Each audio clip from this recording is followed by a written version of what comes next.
Hello friends, this is Dhirendra Parate, assistant professor Sai college sector 6 Bhilai. और आज हम लोग यहाँ पे सीखने वाले हैं control statements in C programming language. सबसे फर्स्ट यहाँ पे जो कंट्रोल स्टेटमेंट होता है वो सी इफ एल्स स्टेटमेंट यहाँ पे हम लोग देखेंगे। The if else statement is use to perform the operation based on some specific condition. The operation specified in if block are executed if and only if the given condition is true। यहाँ पे हम लोग किसी भी operation को perform करते हैं एक स्पेसिफिक कंडीशन के आधार पर। हम लोग इफ ब्लॉक का यूज़ करते हैं अपने ट्रू वाले पार्ट के लिए, और यहाँ पे हम लोग यूज़ करते हैं एक एल्स पार्ट जिसको हम लोग यूज़ करते हैं फॉल्स के लिए। जनरली अगर कोई किसी भी कोड को अगर एग्जीक्यूट करना है तो हम लोग उसको किसी कंडीशन के आधार पर हम लोग उसको जस्टिफाई कर सकते हैं कि वो ट्रू है या फिर फॉल्स है। मीन्स अगर हम लोग को कोई ऐसा कंडीशन के आधार पर हम लोग को अगर किसी स्टेटमेंट को एग्जीक्यूट करना है तो हम लोग यहाँ पे इफ एल्स स्टेटमेंट का यूज़ कर सकते हैं। तो यहाँ पे 4 वेरिएंट्स होते हैं इफ एल्स स्टेटमेंट के। सबसे फर्स्ट आता है सिंपल इफ स्टेटमेंट, सेकंड आता है इफ एल्स स्टेटमेंट, थर्ड आता है if else if ladder, fourth आता है नेस्टेड इफ। हम लोग वन बाय वन चारों वेरिएंट्स को यहाँ पे हम लोग समझेंगे। तो फर्स्ट वेरिएंट यहाँ पे सिंपल इफ स्टेटमेंट।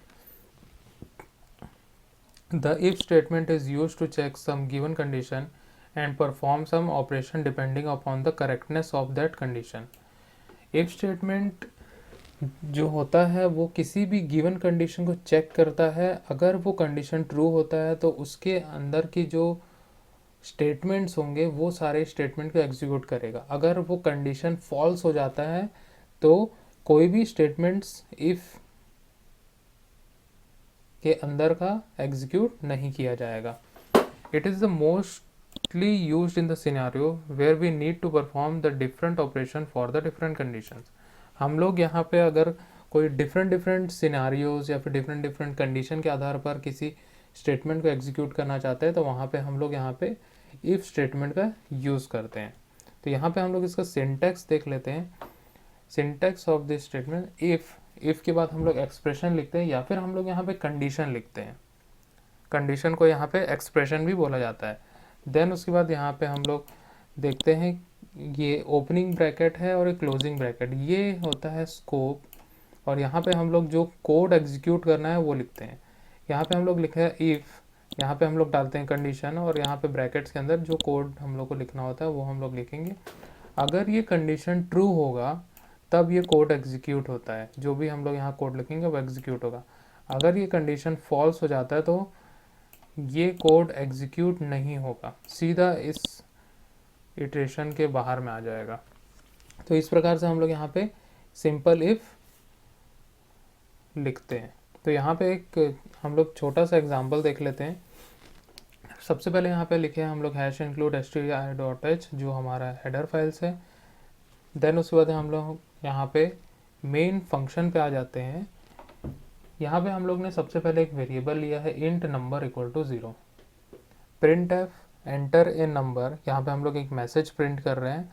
स्कैनएफ से हम लोग एक नंबर में इनपुट ले लिए।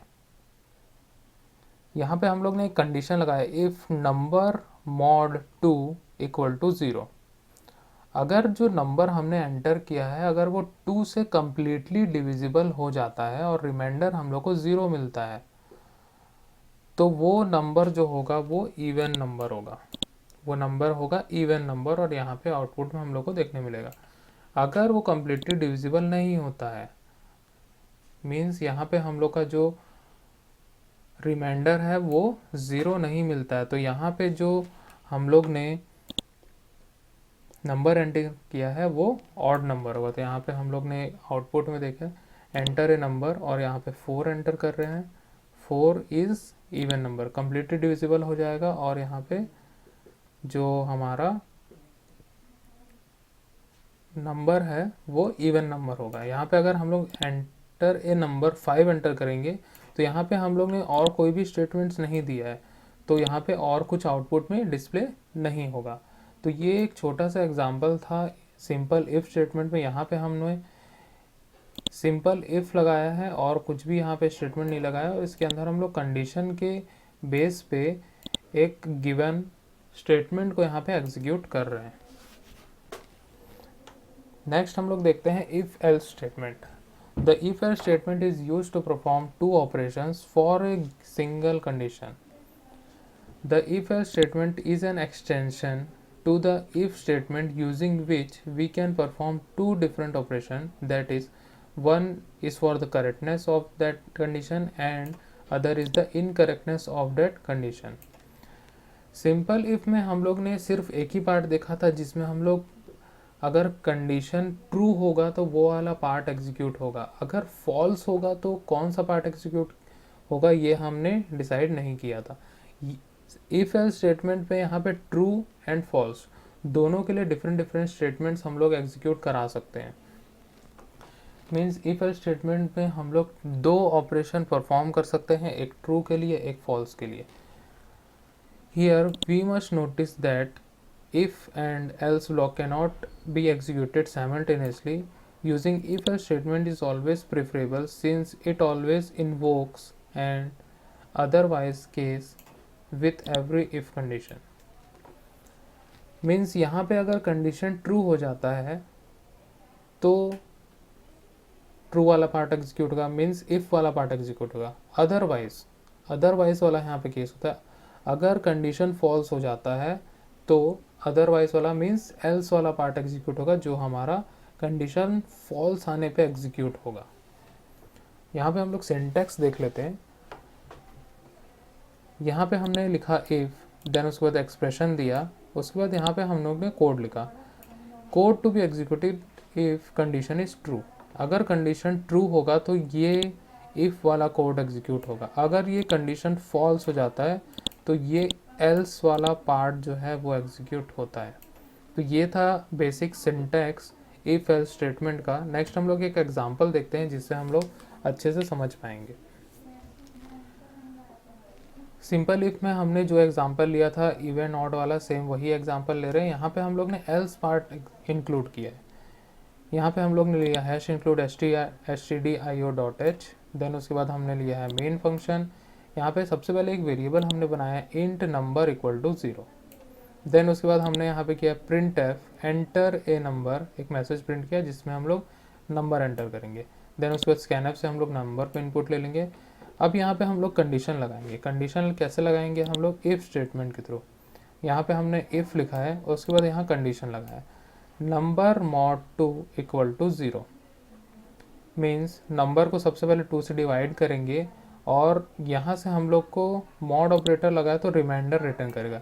रिमाइंडर इक्वल टू 0 अगर हम लोग करेंगे तो ये पता करेगा कि कोई भी नंबर हम लोग यहाँ एंटर करें वो कम्प्लीटली 2 से डिविजिबल है या नहीं है। अगर वो नंबर जो है 2 से कम्प्लीटली डिविजिबल होगा तो हम लोग को रिमाइंडर उसका 0 रिटर्न करेगा। तो 0 के इक्वल मतलब 0 इक्वल टू 0 अगर कंडीशन ट्रू होता है देन वो नंबर जो होगा वो इवन नंबर होगा। कोई भी नंबर अगर 2 से डिविजिबल हो जाता है कम्प्लीटली तो वो नंबर इवन नंबर होता है। अगर नहीं हुआ तो, अगर कम्प्लीटली डिविजिबल नहीं हुआ तो एल्स पार्ट में जाएगा और यहाँ पे print F %d is odd number. Means जो भी हम लोग का अगर नंबर है वो ऑड नंबर होगा। मीन्स ये अगर कंडीशन ट्रू होगा तो ये वाला लाइन एग्जीक्यूट होगा, अगर फॉल्स हो जाएगा तो ये वाला लाइन एग्जीक्यूट होगा। यहाँ पे हम लोग ने एक नंबर एंटर किया, एंटर ए नंबर, और 4 एंटर कर लिया हमने। 4 इज इवन नंबर, मतलब 4 जो है वो 2 से कम्प्लीटली डिविजिबल हो जाएगा तो ये वाला पार्ट एग्जीक्यूट होगा। देन एक और बार हमने रन किया, एंटर ए नंबर, यहाँ पे 5 एंटर किया।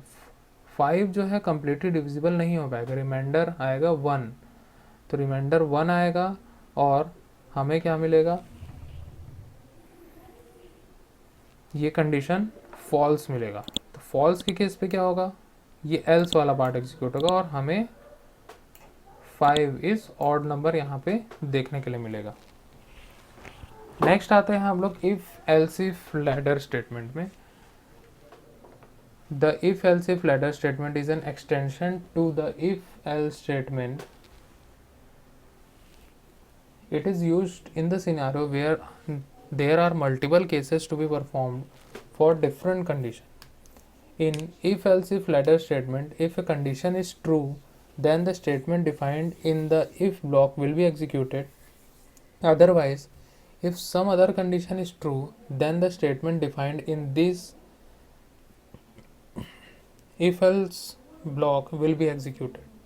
At the last, if none of the condition is true, then the statement defined in the else block will be executed. There are multiple else if block possible in the structure.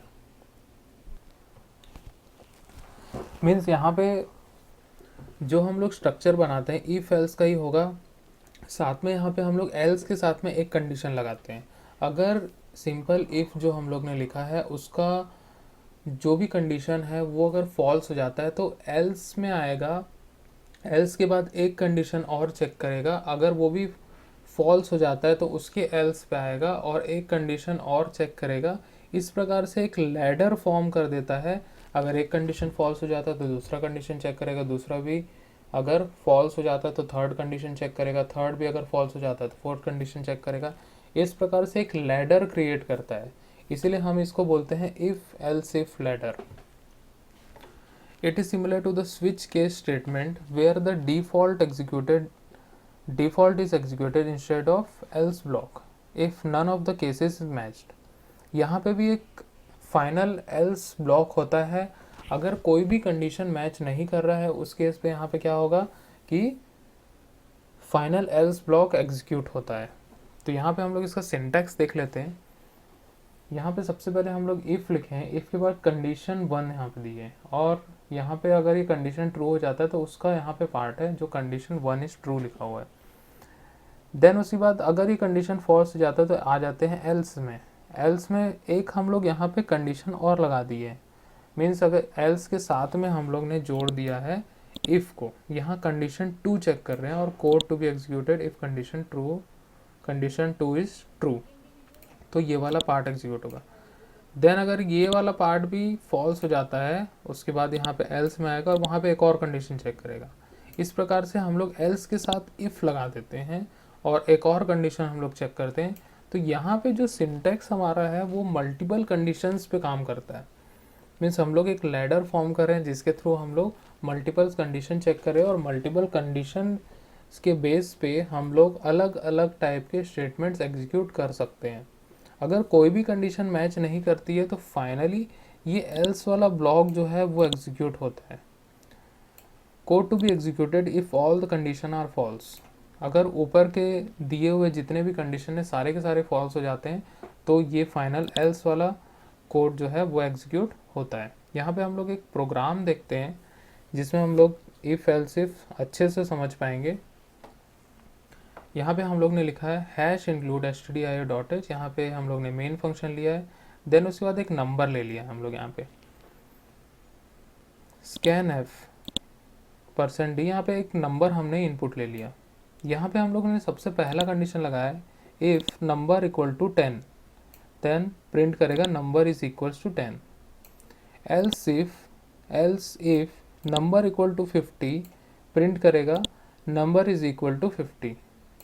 Else if number equal to 100, यहाँ पे print f number is equal to 100. Else print f number is not equal to 10, 50 और 100. हमें इस programme में input में 10, 50 या 100 input में देना है. 10 के लिए, 50 के लिए, 100 के लिए हमने कंडीशन यहाँ पे लगाया हुआ है. अगर मैं वैल्यू डालता हूँ 10 तो यहाँ पे प्रिंट करेगा नंबर इज इक्वल टू 10. अगर मैं यहाँ पे 50 डालता हूँ तो ये वाला कंडीशन फॉल्स हो जाएगा, एल्स में आएगा और यहाँ पे इस लाइन को एग्जीक्यूट करेगा और यहाँ पे नंबर इक्वल टू 50 ट्रू हो जाएगा और यहाँ पे प्रिंट करेगा नंबर इज इक्वल टू 50. अगर मैं यहाँ पे डालता हूँ नंबर इक्वल टू 100 तो यहाँ पे थर्ड वाला कंडीशन ट्रू होगा, बाकी दो कंडीशन फॉल्स हो जाएंगे और ये वाला ट्रू होगा और इसके ट्रू वाला पार्ट एग्जीक्यूट होगा. अगर मैंने कोई और दूसरा नंबर डाला, लाइक यहाँ पे एंटर नंबर, यहाँ पे 4 मैंने डाला तो यहाँ पे 4 तो किसी में मैच नहीं करेगा. यहाँ पे 10 है, यहाँ 50 है, यहाँ 100 है. यहाँ पे मैच नहीं करेगा तो लास्ट में ये एल्स पार्ट पे आएगा और यहाँ पे प्रिंट करेगा number is not equal to 10, 50 और 100। तो इस प्रकार से हम लोग को आउटपुट देखने के लिए मिलेगा। तो हमने यहाँ पे if simple if statement, if else statement, next हम लोग ने यहाँ पे इफ एल्स इफ लैडर यहाँ पे तीनों देख लिया।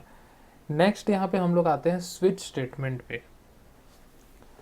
Switch statement in C is an alternate to if else if ladder statement which allows us to execute multiple operation for the different possible values of a single variable called switch variable।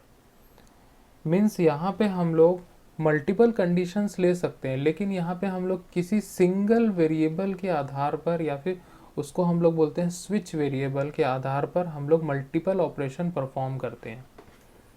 Means यहाँ पे various statements होंगे और उसके multiple cases होंगे, multiple cases को match करेगा और उस केस के बेस पे कोई भी स्टेटमेंट को एग्जीक्यूट करेगा। यहाँ पे हम लोग इसका सिंटैक्स देखते हैं, स्विच और यहाँ पे हम लोग लिखेंगे एक्सप्रेशन। एक्सप्रेशन मीन्स यहाँ पे हम लोग एक स्विच वेरिएबल एंटर करेंगे जिसकी वैल्यू को हम लोग इस केस के साथ मैच करेंगे। लाइक यहाँ केस हम लोग ने लिखा है और यहाँ वैल्यू 1, ये वैल्यू 1 किसकी होनी चाहिए, इस वेरिएबल की होनी चाहिए। मतलब जो एक्सप्रेशन में हम लोग ने एक वेरिएबल पास करना है उसकी वैल्यू होनी चाहिए। देन उसके बाद हम लोग यहाँ लिख लेंगे ब्रेक, ये ऑप्शनल होता है। देन हम लोग लिखेंगे केस वैल्यू 2, जो भी उसका कोड है वो लिखेंगे, लिख देंगे ब्रेक। इस प्रकार से हम लोग यहाँ मल्टीपल केसेस बना सकते हैं और मल्टीपल केसेस के आधार पर यहाँ पे मल्टीपल ब्लॉक ऑफ स्टेटमेंट को एग्जीक्यूट हम कर सकते हैं। अगर कोई भी ऊपर के केसेस मैच नहीं करते हैं तो लास्ट में एक डिफ़ॉल्ट केस होता है, जो अगर कोई भी केस मैच नहीं करेगा तो ये डिफ़ॉल्ट एग्जीक्यूट होगा। तो इस प्रकार से यहाँ पे सिंटेक्स है। हम लोग इन्हें एक एग्जांपल यहाँ देखते हैं। उसके पहले हम लोग यहाँ पे सबसे पहले रूल्स जान लेते हैं। स्विच स्टेटमेंट के कुछ रूल्स होते हैं, बहुत इंपॉर्टेंट होते हैं रूल्स, वो हम लोग जान लेते हैं। सबसे फर्स्ट रूल है यहाँ पे, the switch expression must be of N integer और कैरेक्टर टाइप। जो स्विच एक्सप्रेशन है वो हमेशा कोई इंटीजर वैल्यू होनी चाहिए या फिर कैरेक्टर वैल्यू होनी चाहिए। The case value must be N integer और कैरेक्टर कॉन्स्टेंट। केस वैल्यू जो होगी वो हमेशा इंटीजर या कैरेक्टर कांस्टेंट होनी चाहिए। लाइक हम लोग स्विच एक्सप्रेशन पे इंटीजर या कैरेक्टर टाइप ही हम लोग ले रहे हैं, वैसे ही वैल्यू जो केस वैल्यू होगी उसमें भी हम लोग इंटीजर या फिर कैरेक्टर वैल्यू ही ले सकते हैं। कोई floating point value, double data type हम लोग वहाँ नहीं ले सकते हैं, क्योंकि वहाँ पे हम लोग को एग्जैक्ट मैच करना पड़ता है, 100% वहाँ मैच करना होता है वैल्यू को, इसीलिए हम लोग यहाँ पे कांस्टेंट का यूज़ करते हैं। Point number 3, the case value must be used only inside the switch statement। Case value सिर्फ और सिर्फ स्विच स्टेटमेंट के अंदर ही यूज़ की जाती है और हम लोग इसको बाहर में कहीं पे भी किसी भी दूसरे स्टेटमेंट्स, कोई भी कंट्रोल स्ट्रक्चर, लूपिंग, कहीं पे भी हम लोग इसको यूज़ नहीं कर सकते। केस सिर्फ और सिर्फ स्विच स्टेटमेंट में ही यूज़ की जाती है। Point number 4, the break statement in switch case is must. It is optional. If there is no break statement found in the case, all the cases will be executed present after the match case. It is known as fall through the state of C switch statement। Her case के बाद में हमें break statement लगाना होता है। Break statement क्या करता है, ब्रेक स्टेटमेंट से हमें जितने भी आगे के केसेस होते हैं वो एग्जीक्यूट होने से रोक देता है। मीन्स स्विच स्टेटमेंट में अगर एक केस मैच करता है, उसके बाद हमने लिखा है ब्रेक स्टेटमेंट, तो वो केस एग्जीक्यूट होगा। उसके बाद जैसे ही ब्रेक स्टेटमेंट एग्जीक्यूट होगा, जो हमारा इटरेशन है, जो हमारा स्विच केस है, वहीं पे रुक जाएगा और उसके बाहर में निकल जाएगा कंट्रोल। तो इस प्रकार से हम लोग यहाँ पे ब्रेक का यूज़ करते हैं। तो 4 रूल्स है, 4 रूल्स बहुत इंपॉर्टेंट है। अगर ये हम लोग रूल्स फॉलो नहीं करते तो हमारा स्विच केस जो है वो सक्सेसफुली वर्क नहीं करता है। हम लोग यहाँ पे एक एग्जांपल देखते हैं जिससे हम लोग अच्छे से समझ पाएंगे स्विच केस स्टेटमेंट। सबसे पहले यहाँ लिखते हैं हैश इंक्लूड stdio.h, यहाँ पे लिखा है हमने void main जो हमारा मेन फंक्शन है। यहाँ पे हम लोग ने एक नंबर ले लिया int नंबर इक्वल टू 0। यहाँ पे हमने लिखा printf enter a number. Then उसके बाद हमने यहाँ पे लिखा scanf %d %number switch number. यहाँ पे जो नंबर हमने एंटर किया वही नंबर यहाँ पे पास किया और इसी नंबर से ही हम लोग केसेस के वैल्यू को मैच करेंगे। यहाँ पे हमने सबसे पहला केस लिखा है CASE स्पेस देके हमने यहाँ पे वैल्यू लिखा है केस 10। हमने यहाँ पे लिखा है statement printf number is equal to 10। Then उसके बाद लिख दिया ब्रेक। नेक्स्ट केस यहाँ पे केस 50, यहाँ हमने लिखा है printf number is equal to 50 और यहाँ पे लिख दिया हमने ब्रेक। देन उसके बाद case 100 printf number is equal to 100 और यहाँ पे हमने लिख दिया ब्रेक। देन हम लोग को यहाँ पे डिफ़ॉल्ट दिया है और डिफ़ॉल्ट के अंदर यहाँ पे हमने दिया है printf number is not equal to 10, 50 और 100। हमने यहाँ पे लिखा एंटर ए नंबर, ठीक है। जैसे ही हमने इसको रन किया हम लोग ने एक नंबर एंटर किया। मान लीजिए हम लोग ने नंबर जो है 50 एंटर किया, तो 50 यहाँ पे मैच करेगा। सबसे पहले केस 10 से मैच करेगा, जो मैच नहीं हुआ केस 50 से मैच करेगा, यहाँ पे मैच हो जाएगा और यहाँ पे प्रिंट कर देगा number is equal to 50। Then उसके बाद ब्रेक एग्जीक्यूट होगा, इस सीधा स्टेटमेंट से बाहर आ जाएगा और यहाँ पे हम लोग को आउटपुट में मिलेगा नंबर इज इक्वल टू 50। तो इस प्रकार से स्विच स्टेटमेंट यहाँ पे काम करता है, जिसमें हम लोग मल्टीपल केसेस बनाते हैं और यहाँ पे 100% मैच करना होता है किसी भी कांस्टेंट से। यहाँ पे हम लोग कोई रिलेशनल ऑपरेटर या फिर इस टाइप से ऑपरेटर्स हम लोग यूज़ नहीं कर सकते। इंटीजर और कैरेक्टर ही हम लोग को यहाँ पे यूज़ करना होता है किसी भी केस को मैच करने के लिए। अगर हमें कोई भी इवेंट ड्रिवन प्रोग्राम करना है या फिर कोई मेनू ड्रिवन प्रोग्राम करना है तो हम लोग यहाँ पे स्विच केस का यूज़ कर सकते हैं। Okay, thank you.